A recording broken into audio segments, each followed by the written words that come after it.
Hey everyone, welcome back to White Sparrow Living, Luke 12:6. I'm Wendy, and if this is your first time stopping by, welcome, and I hope you'll consider hitting that subscribe button down below, as well as the little bell right next to it so that you can be notified every time I upload a brand new video. If you like these projects, don't forget to give them a thumbs up, comment, let me know what you think, and now, without further ado, let's get started.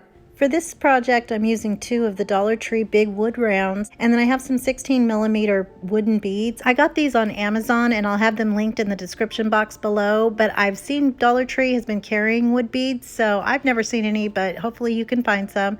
And then some snowman little beads that you get at Christmas time, so you'll be able to get those again pretty soon. So I took one of the wood rounds, and I'm just going to make a cross on it with my ruler, and I just kind of eyeballed it so I could get 4 corners of the circle. There's no such thing, but you know what I mean. And then that way my little feet would be even and separated equally. So then I just took some hot glue and placed those in those 4 sections. You could also use some permanent adhesive like E6000 or maybe even some super glue, but I'm just going to attach my feet, and then I'm going to take my hot glue and start applying my beads to the outside of my wood round, and I'm going to let them kind of hang off just a little bit so that the hole doesn't show, but it sticks out just a little bit like you see in the trays at Hobby Lobby or online, just to give it some farmhouse cuteness.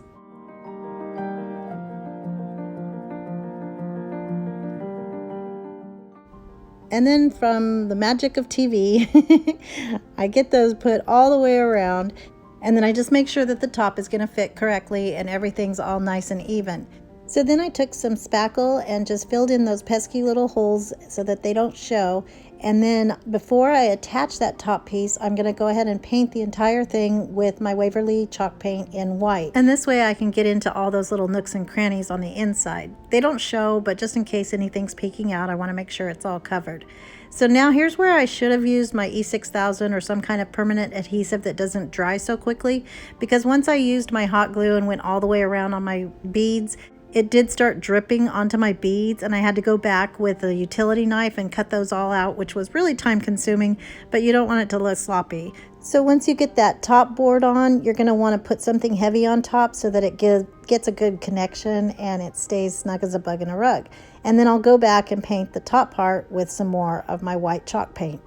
And you can use this tray all year round, and you can distress it or give it whatever kind of finish you want. I decided to leave it stark white, but we're going to dress it up for fall. So I'm taking one of these clay terracotta pots from the Dollar Tree, and I'm going to paint that with my Waverly white chalk paint. And then I'm also going to take a chalkboard and paint over the black part with some blues. And I used pool in the chalk paint, and then white and some gray, and I couldn't get the color I wanted, so I had to add some acrylic paint, and I can't remember the name of it, but anyway, it's a weird color. I was really inspired by the blue leaf stem that they had at Dollar Tree, and you'll see that here. And so I was trying to just kind of match it to a sort of a shade of blue that resembled somewhere in there. So I painted the chalkboard that, and then I used some white for the frame. And then I'm going to take the little kickstand off of the back by heating it up with my heat tool and letting that glue get loosened up so I could pull it off, because I want the sign to go up and down instead of horizontally. So I'm just going to reattach it with my hot glue, and then I'm ready to write on top. And so I took my white paint pen from Walmart, and I'm going to write, "Fall for Jesus, He never leaves." And I'm just doing this in my regular handwriting, but you can use your cutting machine, rub on letters from the Dollar Tree, or whatever you can get your hands on to get the words on that you want and whatever message. And then I took a sweet little pumpkin sticker and put that at the bottom. Those are also from Dollar Tree, and I thought it matched pretty closely to that blue that we're using. And now it's time to put my tray together. So I'm taking my terracotta flower pot and the blue stems. I'm going to roll over the bottom part so that it fits nicely into my pot, and then I'll place my little picture with the saying. I took a a hail of bay. No, Wendy, it's a bale of hay from the Dollar Tree. I left the plastic on and placed that under there. And then I found these adorable little pumpkins that are fabric with the blue and white ticking. So super cute. I didn't even change a thing on them. Added another stem of the blue leaves over to the side. And I just think this is so pretty. And it's not a very traditional color palette, of course, but I just love the blue. And hey, if you're going to put it out there and I like the color, then I'm going to try to make something out of it. So anyway, I love this and I hope you like it too.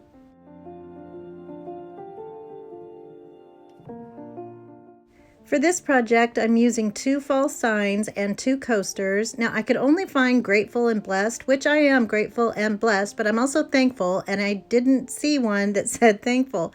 So I'm going to take these signs and I'm going to pop out the backing. They're a little stubborn at first, but if you kind of push up with your thumbs on the frame and then push the backing back as you're doing it, kind of like you see me doing here, you can get those out just fine. So now I'm going to take some wallpaper from the Dollar Tree, and this is self-adhesive, and I'm just going to make a square that is the same size as my backing and then just cut that out.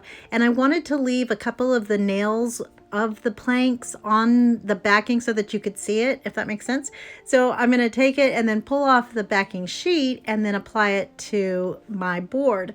And that covers up all the tears where I pulled off the front medallions of the original signs. And then before I put them back together, I'm going to paint my frames with my Waverly chalk paint in silver lining. And that matches a little bit with my coasters because they're gray and pink. Now these come with sawtooth hangers on the back, so you can use those to hang them on the wall, but I decided to take them out for what I'm going to use them for, which they'll be standing up and the frame is wide enough at the bottom so that they can stand up freely. So leave them in, take them off, whichever way you want to do it. It's really versatile. And then I'm going to take a couple of Jenga pieces, glue that to the front of my piece, and then I'm going to glue my coaster on top of that so it's nice and lifted.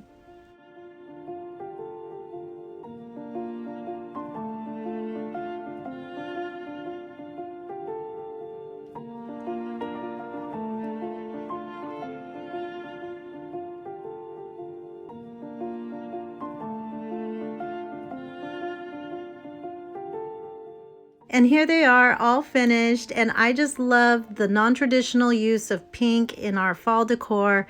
The original inspiration, of course, was the pink pumpkin that I found at Dollar Tree, and that's why I got these coasters.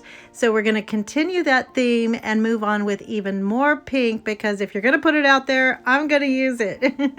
So I'm going to use 3 of these long signs, and you want to make sure that these are the same length and height or depth or whatever, you know, they're the same thickness. And then I'm using one of these 4th of July signs. It's one of the shorter kind. So I'm going to take off the paper on the sign, and you don't have to get it perfect because we're going to end up covering all of this. So I'm just going to give it a quick sanding, and then I'm going to take the price tags off of the long signs. Now on this one, you could leave the decoration that's on there. This was pretty cute, so I had contemplated leaving it, but this was going to be a pink vignette, so I didn't use it, but you could use the sign as it is for this box. So I'm going to measure the length of my long signs and make my flat sign the same length by just cutting or measuring it, making a line, and then using my utility knife to cut that off until it breaks off. And this takes a few swipes, but ultimately you will get it. And then I'm going to take my 2 pieces and measure the 3rd piece by seeing how long it needs to be to cover the insides of my 2 signs. I think it's easier to just watch what I'm doing than listening to me try to explain it. So again, by the magic of TV, I'm going to actually take these outside and cut them down with my miter saw. And then I have my 2 pieces that I'm going to ultimately put on each end of my box. So I got a handy dandy brad nailer. I'll have this listed in my Amazon store, which is linked below. And I'm going to use my brad nailer to attach all of my sides and the ends, and that becomes my pretty heavy duty little box. Of course, this can be used again all year long, but we're going to turn it into fall also. And I was really generous with my brads so that it would stay together and was all snug as a bug in a rug. And then once it's all done, I'm going to paint it white with my Waverly chalk paint again. And you could use a different distressing method on this or finish. Again, I'm leaving it completely white because I want it to match my coasters and my little pictures that I made. So I'm going to try and make that thankful come into play because remember we missed the thankful. We have grateful and blessed. So I'm going to take my watercolors, and these are actually Cadence and Carson's. So I'm going to use their little watercolors, and I just took some pink and mixed it in with a little bit of red to make it as close to that pink on the coasters as I could. But I wanted that watercolor effect, so I'm just doing it really lightly and making some flour sack stripes. Not really very well, but just really kind of the idea of it. And then once I get those on, I'm going to take my silver lining chalk paint and a really small paintbrush. Now I learned an important lesson. I'm no good at writing words with a paintbrush and paint. So I am going to go back in with my silver paint pen and I'll redo my lettering because it looked really terrible when I tried to do it with a paintbrush.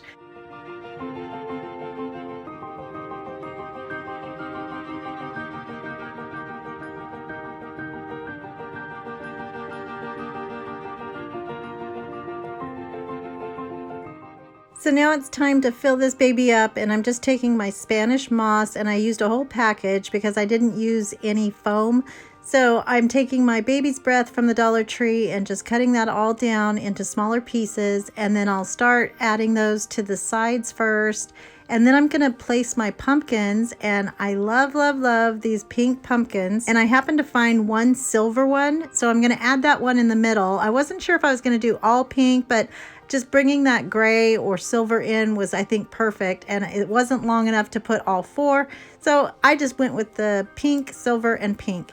And then I'm going to add in some more baby's breath, and then I found some super light roses, and I didn't want to make this too springy, and I think the pumpkins keep it in the fall arena, but I'm just going to add those in for a little bit of extra color and prettiness, and I just love how this turned out. And here it is, all finished, and isn't this just so beautiful? I love it so much, and it says thankful. You could do this with the coasters or without. I'll show you what it looks like. I put the coasters on each side so that it's one long centerpiece if you want to do it on a table, or if you want to do it on a buffet, whatever. I think this would even be pretty if you were doing a fall wedding. I don't know. But anyway, I just love how all of this turned out. I love the non-traditional color for fall of pink and silver or gray or whatever this is. Anyway, I love it, and I hope you like it too.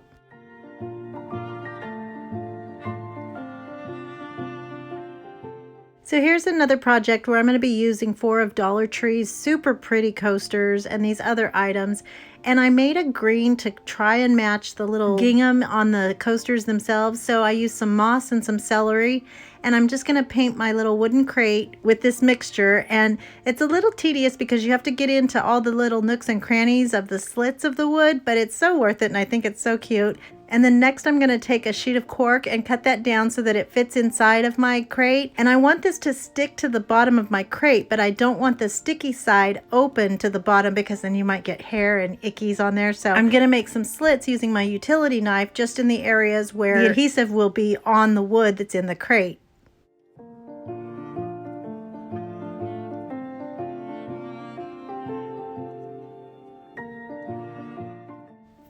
And then I really liked the color of the wood, just natural and raw, of these cutouts from the Dollar Tree. So I'm going to take my hot glue and glue that to the front of my crate. If you get any hot glue strands, just get those out with your tweezers because we don't want this to be messy. And then just put your little coasters right inside. I think they're so pretty and fall looking. This would be perfect for a little perky prize for whoever's hosting Thanksgiving dinner this year, just to show some love and appreciation. Just tuck those in there and it's all done. I hope you enjoyed these projects, and if you did, don't forget to give them a thumbs up, comment, let me know what you think. I love every one of you. I thank you so much for your support and all of the well wishes. I hope everyone has a blessed day, and remember to always be the light. Bye!